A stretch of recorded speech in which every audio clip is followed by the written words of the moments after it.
여러분 안녕하십니까? 진성호의 직설 시작합니다. 문무일 검찰총장이 문재인 대통령에게 항명한 것이 화제가 되고 있습니다. 지금 관건은 문무일이 믿는 구석이 있냐는 겁니다. 그리고 자연스럽게 문무일이 정치권의 살생부를 가지고 있다는 말도 들립니다. 살생부란 말 많이 들어보셨죠? 생사여탈권을 줄 수 있다는 겁니다. 지금 검찰은 상당히 많은 수사를 해왔습니다.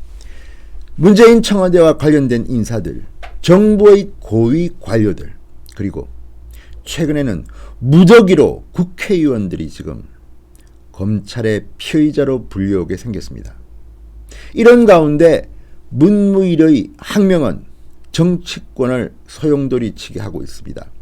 먼저 지난 1일 해외 출장 중이던 문무일 검찰총장이 패스트트랙에 오른 검경수사권 조정 관련 법안, 공수처 법안 등에 대해서 민주주의에 반한다고 말했습니다. 굉장히 강도 높은 비판입니다. 그리고 4일 오전 귀국을 했습니다. 지금은 주말 그리고 연휴 6일까지 연휴입니다. 문무일 검찰총장은 숨을 고르고 있는 것으로 보입니다. 일각에서는 사표를 던질 것이라고 했지만 임기가 석 달도 채 남지 않은 검찰총장이 사표를 던지는 것보다는 사표는 내지 않지만 국민을 상대로 여론전을 펼칠 것이라는 이런 관측이 힘을 얻고 있습니다. 만약에 사표를 던지게 되면 차기 검찰총장이 누구일까에 관심이 쏠림으로써 검찰이 동요하게 된다는 겁니다. 반대로 지금 검찰은 이렇게 가면 검찰은 팔다리가 잘리고 심장도 없어진다고 분개하고 있습니다. 문재인 대통령의 시각이 검찰의 힘 빼기라는 생각들을 하는 일선 검사들이 많습니다. 그렇다면 검찰이 가지고 있는 칼은 무엇일까요? 문무일이 갖고 있는 살생부는 누구일까요? 일단 우리는 상상할 수 있습니다. 청와대 관련해서는 임종석 전 실장이나 조국 민정수석 그리고 조현옥 인사수석 센 사람들은 다 범죄에 들어갈 수가 있습니다. 이미 굉장히 많은 고발 건들이 있었습니다. 환경부 블랙리스트 건도 지금 서울 동부지검에 그대로 살아 있습니다. 자, 그렇다면 문무일 검찰총장의 칼은 일단 정권 심장부의 핵심 인사들에게 겨눌 수가 있습니다. 살생부에 이들의 이름이 올라갈 수가 있습니다. 그리고 가장 치명적인 살생부는 아마도 문재인 대통령 본인과 그 가족들이 될 것입니다. 문재인 대통령은 현역 대통령이기 때문에 임기 중에는 형사소추가 불가능합니다. 그렇지만 가족들은 어떨까요? 과거에도 김영삼, 김대중 대통령 기억하십니까? 아들들이 다 구속된 전례가 있습니다. 지금 어떤 카드가 있을까요? 문준용 씨에 대한 카드가 있을까요? 문다희 씨에 대한 카드가 있을까요?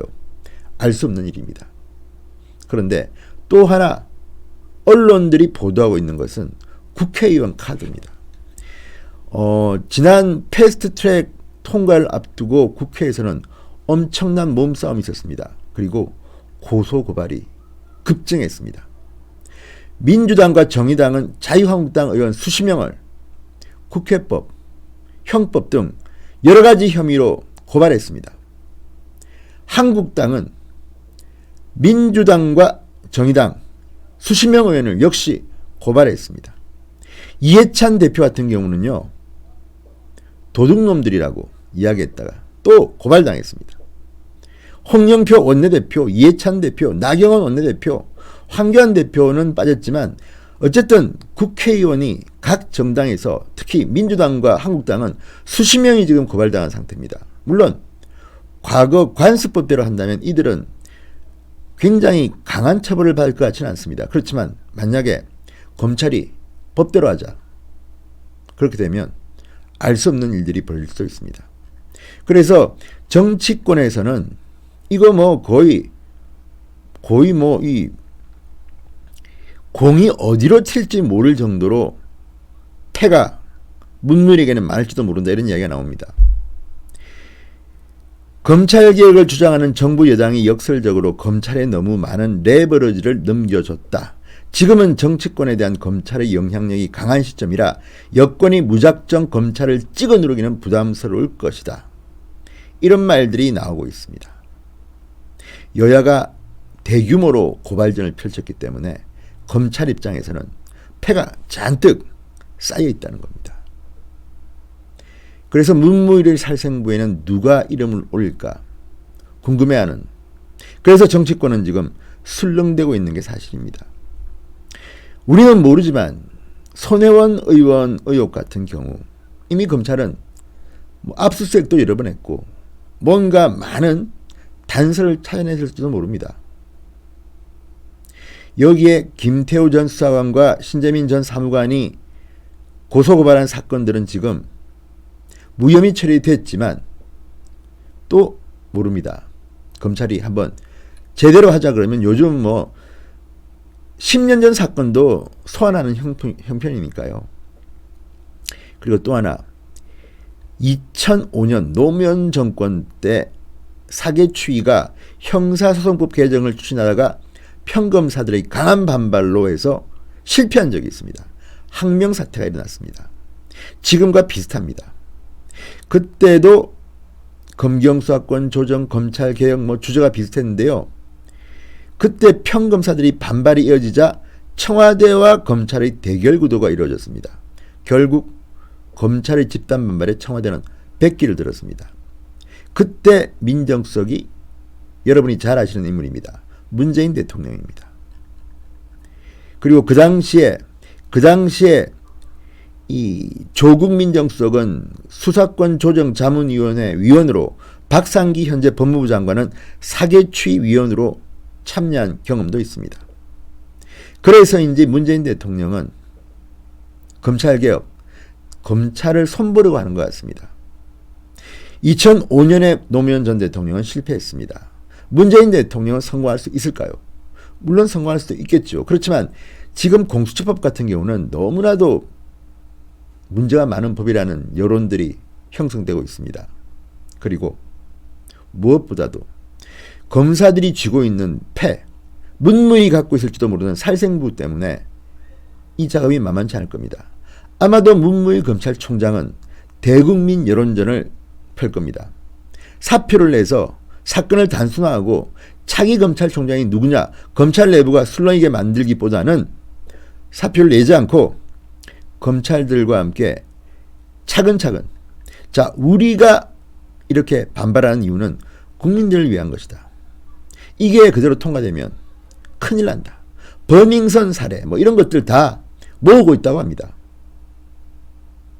서민형 안전 보장을 위해서는 검경수사권 조정 안 된다. 이런 논리도 지금 개발하고 있다고 합니다. 어떻게 될까요?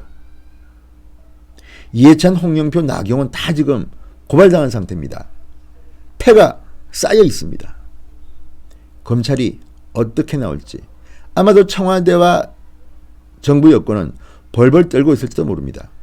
이미 국민들만 모르지 문제가 있는 정부 관료나 청와대 인사나 여권 인사들은 본인이 먼저 알고 있을지도 모르기 때문에 벌벌 떨고 있을 가능성이 높다는 겁니다.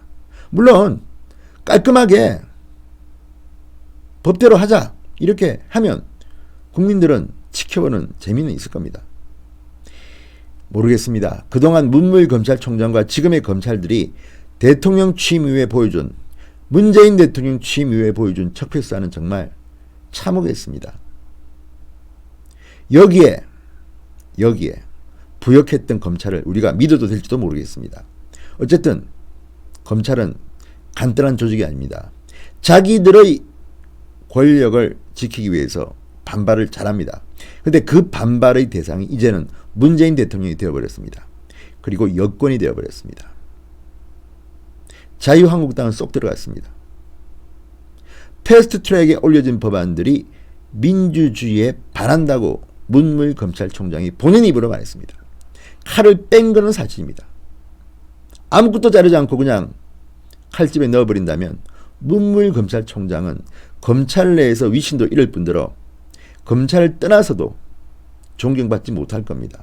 변호사업도 제대로 못할지 모릅니다. 이런 상황 속에서 일선 검사들의 반발은 심상치 않다고 합니다. 각자 패를 쥐고 있을지도 모릅니다. 위에서 시켜도 말 안 들을 수도 있습니다. 검난이 시작될 수 있다는 겁니다. 문무일의 살생부 어떻게 될 것입니까? 한번 지켜보도록 하겠습니다. 진성호의 직설이었습니다.